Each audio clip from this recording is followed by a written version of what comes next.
ও সোনা সোনা, তোমার কি মন খারাপ আজকে? হ্যাঁ, এইভাবে বসে আছো কেন? বলে দিল মন খারাপ। ও সোনা, আচ্ছা বাবা, কি হয়েছে তোমার? মন জল খেতে হবে। তোমাকে কি আজকে কেউ মিষ্টি খেতে দেয়নি? আজকে কি মিষ্টি দেয়নি তোমাকে? তুমি জল খাবা? তুই জল খায় কেউ? আছে আছে, এত চিন্তা। হ্যাঁ হ্যাঁ, এত চিন্তা কিসে বলো মা? তুমি কি জল খাবা? বা একটু জল খাবা? যে পাপা জল খাচ্ছে, তা বাবা খাতে তুমিও খাও একটু। একটু খাও। এই দেখো, এই নাও। ও সুন্দরী কমলা, ও সুন্দরী কমলা।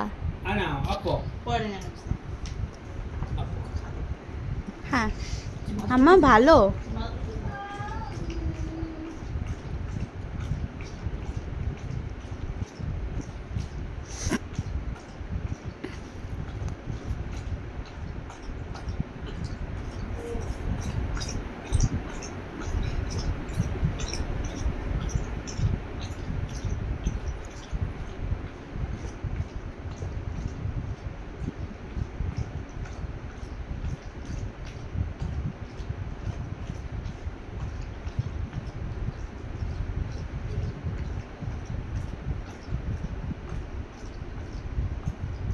আছে আনা আম্মা অনেক জল খেয়েছি আজকে, আর এবার শুয়ে পড়ি। ওলে বাবা ওলে বাবা ওলে বাবা ওলে বাবা এই ঘুম পাইছে আমার পাপা, আমার ঘুম পাইছে। আমি তো শুচ্ছি। আজকে তো তোর মন ভালো নেই? তো যে বুড়ি,